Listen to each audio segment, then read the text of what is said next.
Hello there, it's Storytime. So I travel quite a lot, and with my travels come a fair few number of accidents. I've fallen into a cactus in the Grand Canyon, I've crashed my bike in Copenhagen, I've crashed my bike in Queenstown, New Zealand, breaking my vlogging camera in the process, I've crashed my drone in Queensland, I've had my glasses stolen by the ocean, I've lost my passport, I've lost my wallet, I've lost my visa, I've lost my wallet again, and recently I dropped my vlogging camera into a toilet at Oktoberfest. To quote my mother, I'm accident prone. So what exactly has gone on this time?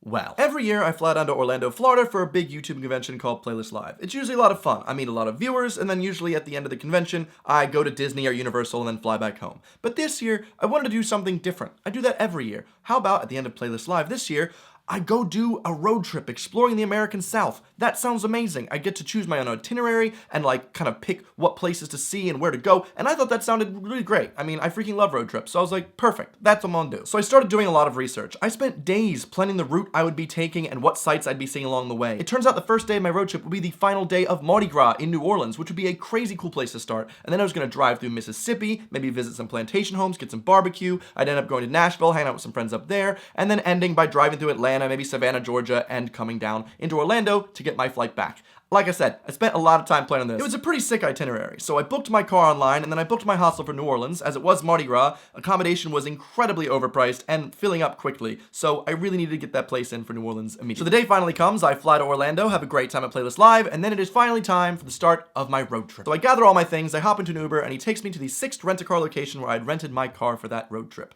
Now, when I get there, it seems that the queue is quite a bit long for one employee to be working at, and I have 9 hours of driving to do later that day, but I figured, hey, you know what? I'm gonna have a great road trip. Nothing is going to dampen my mood. So I start talking with the woman at the front desk. I give her my driver's license, I fill in a few forms, sign a few things, and then I'm clearly nearly on my way. At the end of it, she starts to give me the keys and says, so where are you planning on going on this trip? And I excitedly said, New Orleans for Mardi Gras. Did you know it's tomorrow? I'm super excited. I've got a lot of driving ahead of me. To which she started to pull back the keys and went, no, you can't do that. What? At this point, I'm like, what do you mean I can't do that? What? And she said, you're not allowed to drive the car anywhere outside the states of Florida, Georgia, or Alabama. Basically, you can't leave any state that doesn't touch Florida. To which I was like, oh, okay. I don't have to go to Mardi Gras in New Orleans. I can just drive around Alabama. That's fine. Because here's the thing, guys. New Orleans is really, really close to Alabama. It's in Louisiana, but it's only like an hour into Louisiana. So I figured I have an unlimited miles contract with this company. Everything should be fine. And also with Nashville, yet again, it's only an hour just outside. I'm sure I'll be fine. I got the unlimited miles package. To which she went, okay, just making sure that you will not break this rule, because if you do, we do have GPS trackers in the car, and we will find out and charge you 50 cents per mile for the entirety of your rental period. To which I'm like, what? That would literally cost me over $1,000. Oh my God, at this point, I don't know what I'm supposed to do. I've had this trip planned for ages, and now it's all crashing down around me, and I don't know what I'm supposed to do about it. At this point, I'm beside myself. I start backtracking in my head. My head starts to basically implode with the feeling that nothing that I planned for this entire trip is going to work, and I don't know what I'm supposed to do. So I start asking her, I was like, is there any way I can get around this? Is there any way I can pay a fee in advance right now so that I can be allowed to do this? No, not acceptable. You're never gonna be able to do that. It's not gonna happen. There was no acceptance. I was like, anything, please, anything at all. No, you can't do this. You're not gonna do this. And at this point, I start freaking out. What am I supposed to do in this situation? And then I start asking, like, why was this nowhere on the online booking process? Nowhere at all did it say, you cannot drive this car out of these 2 states, or else I wouldn't have booked from 6th. Absolutely not. She says it's commonplace with a lot of rental companies. Sure, but maybe that should have been told, especially to someone that's ordering from abroad, because now I'm stuck in a situation where I have to accept this car. If I try and find another rental company down the road, maybe I can find one on the last minute though, and also I've already paid for this in advance. I can't give it up at this point. So I start having this mental breakdown. I take the keys, I sit in the car for a full hour trying to plan out what to do and trying to be as positive as I can. I just couldn't believe how cut and dried this one was with the, nope, you cannot do that. That's just how it is. You're not gonna do it. We're gonna charge you $1,000 if you do, and there's no fee around it. And I was just, so I quickly got into my car and feverishly was trying to plan a way around this. You see, the longer I spent trying to plan the rest of the trip, the longer I had to drive, because the drive was still 9 hours away no matter what I was doing, and so I needed to find a way around this. Clearly, I'd have to cut out Mississippi, sadly, because there's just no way I was going to be able to drive through that, but I still could make it to New Orleans if I stopped in Mobile, Alabama, and got a Greyhound bus into the city. That seemed to work, so that was my plan. The only negative, the hostel I had already booked in New Orleans was 150 pounds, and that was non-refundable. So there we go, I've lost 150 extra pounds. and I had to spend an extra 30 pounds each way just to get the Greyhound bus to and from New Orleans. The thing is, this only covered the first half of my road trip. I'd also planned on going to Nashville, which is in Tennessee, outside of this area. How am I gonna fix this? My friend Katie, who's from Alabama but lives in Nashville, was like, I have an idea. Just drive to the north of Alabama, and I will drive down and pick you up, and therefore no rules are broken. It was a perfect plan. So literally at this point, before I even drive, I was like, everything has been sorted. It's gonna cost me a bit of extra money, but at this point, I can still do everything as standard. Nothing else can go wrong. And then the road trip commences. I drive for 9 hours through Florida, finally ending at my destination of Mobile, Alabama at about 11 p.m. and I am exhausted. So I park in the parking lot of a park, just to look up, the local laws of parking laws of Alabama, the local city, and also, just trying to find a place in the area where I can park safely for at least a day. And at this point, the boys in blue turn up behind me. It's the cops. The cops pull me over when I'm in a parking lot, and I'm like, oh my gosh, what the heck's going on? He's like, sir, what are you doing in here? You know this park is closed. And I was like, no. And then he starts like grilling me, and I'm like, dude, I have a Florida license plate. I'm just trying to get by. He thought I was trying to deal drugs to people. Why would you deal drugs from a car in a parking lot that's closed? That seems a bit... Either way, I'm fine. I get off fine because I'm not doing anything wrong. I leave the park, and at this point, my anxiety's through the roof because I'm like, how can this trip get any worse? Oh, it can. Now, I finally drove for about a half hour, 45 minutes until I found the perfect place to park. Like I said, I'd done a lot of research to make sure it wasn't breaking any laws, not stepping on any toes. It's 1 a.m. at this point. I get into the back seat to go to sleep, and then I run into my other issue. It was cold. When I think of the South, I think of unbearable heat. I don't know why. Probably because it's closer to the equator, and I don't know, I'm not even in like the North-South.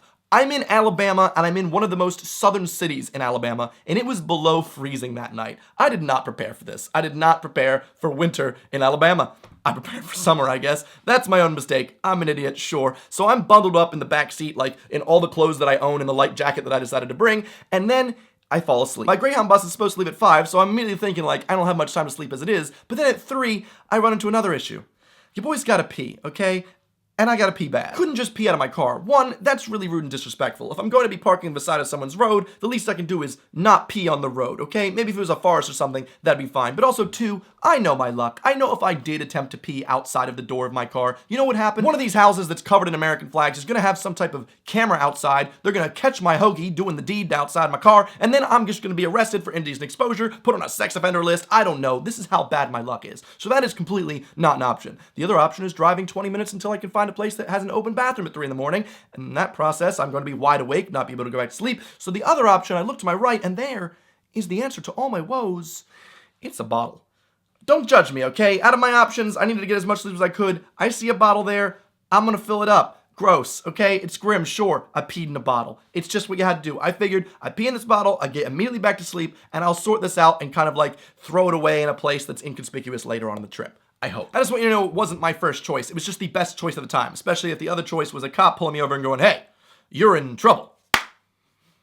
Pun of the day. So I get 2 more hours of frozen sleep, walk to the Greyhound station, only to find out that my 5 a.m. Greyhound bus is 2 hours delayed. And I can't just go back to my car. I try and sleep at the Greyhound station. Even with my noise-proof headphones on, I can hear the Fresh Prince of Bel-Air blaring through the TVs. I have babies crying next to me. There's an old man coughing in front of me. I'm like, you know what? This is hell on earth, but here we go. The bus finally arrived. And then I got to New Orleans, and I had an amazing time at Mardi Gras. I definitely think it'd be more fun if I went with other friends, but I still was really happy that I got to experience that. And then I went back to Alabama without a hitch.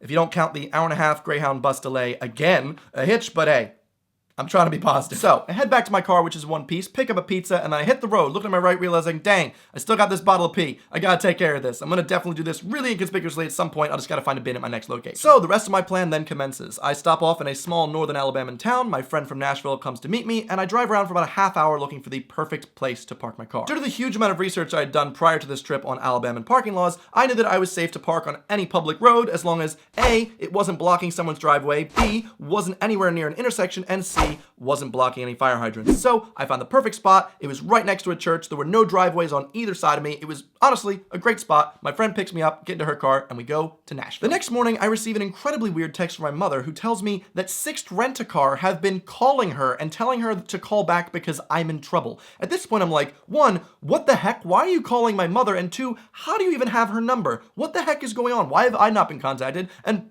what is going on? So I call the Sixt Rent-A-Car location I rented my car in, and the phone just kept ringing and ringing and ringing. So I called again, and I called again, and I called a total of 6 times, each time taking a full 3 minutes in the beginning just to give them all my information with the robot system before I could actually talk to someone. And then I never got to talk to anyone because I guess everyone was just too busy that day. So I call someone at corporate who then's like, oh, we don't actually know anything about your situation. You're going to have to talk to your individual company. And I went, I just tried calling them and they won't answer. So they went, fine, we'll do it. She puts me on hold for 10 minutes and then laughs on the phone going, ha, yeah, they weren't answering the phone for me either. Oh, cool. I'm glad bad customer support is just something that's funny in this company. That's great. Yeah, they don't do their job. That's great. So I was like, well, what am I supposed to do? I don't actually know what's happening. She went, I guess you'll have to call back. Thanks.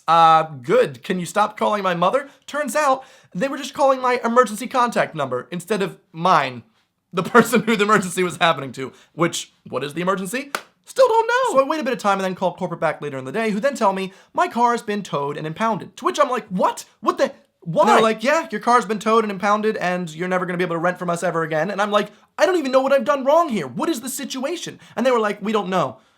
And I was like, you don't know? You seem to know a lot when you were calling my mother, telling her, you know, I'm in trouble, and yet now you don't know what the situation is? Where's my car? We don't know. You don't know? What? They didn't even know where my car is. Supposedly they have GPS tracking systems, but they don't know where my car is. They just know that it's been impounded. The woman on the phone was like, sorry, we don't really know what's going on, and when we finally get control of the car again, we'll drive it back to the office you got it from, and we'll charge the fees afterwards. And I'm like, whoa, before you do that, can you not just tell me where the car is so I can pick up the car and sort this out myself? And she was like, yeah, if you want to pick up the car from the impound lot, that's fine. You'll be able to do that. So I was like, okay, I'll do this. At this point, I realized I'm practically stranded in Nashville, which is an incredibly far distance from Orlando if I cannot get my car back. So I try and do everything in my power to do this. So I call the local police office of the area in which I parked, who told me that my car was marked as abandoned. I then told the woman on the phone, well, it can't be marked as abandoned, and I cited a specific Alabama law saying none of these things happened. This was also within 12 hours, and in the state of Alabama, a car has to be in that spot for 48 hours at minimum before it is allowed to be marked as abandoned.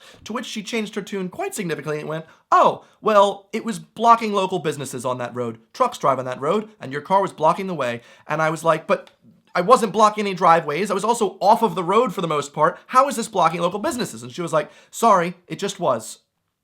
Cool, thanks. Glad the Florida license plate was able to make you guys lots of money. So then I found out from her the name of the place that had impounded the car. I called them up and was like, hey, do you guys still have my car? Planning to go pick it up because that's what the sixth person on the phone told me I could do. And then guess what? He told me Sixt had already come by to pick up the car. What? They had just told me not 10 minutes earlier that they didn't know where my car was. So I call Sixt back and I was like, hey, so it turns out you have my car? And the woman, I kid you not, was like, we do? Sorry, I don't have that in file.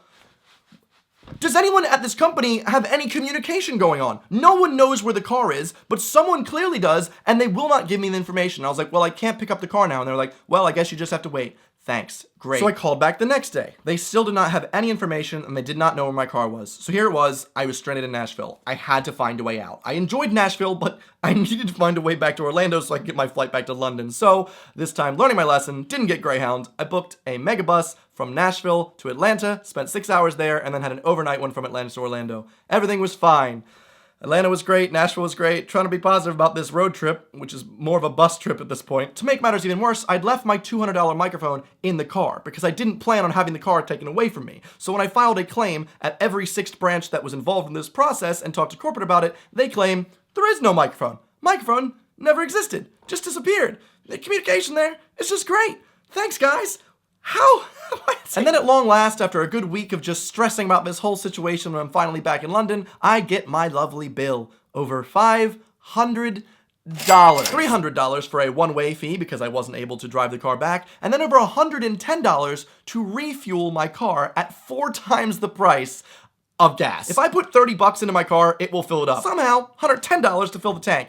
Wow, extortionate. Cool. The one single consolation I have about this situation, the golden beacon of redemption about this whole affair, which might beg you to ask, perhaps Britishly, if they were really being all that serious, is that someone at Sixt had taken the piss. Someone was clearly taking the piss. I left a bottle of piss in that car. So, if anything, someone had to carry out my bottle of piss. Okay, it's grim. It's gross. I planned on throwing that out myself, and now someone that takes my car, it's just been taking the piss. It feels like everyone at this company's been taking the piss at this point, but metaphorically and literally, they took the piss.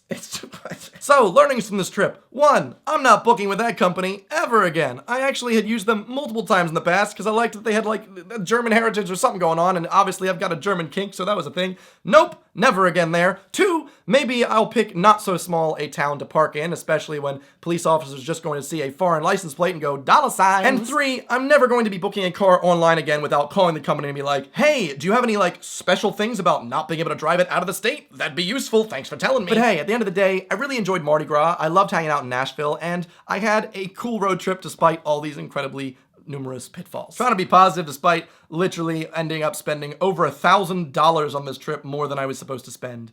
All of it just feels like I'm burning money, to be honest. Rough. But hey, thanks for watching. Hope you've enjoyed this story time. I haven't done a story time in ages, and I hope you have more luck this week than I've had in the past month.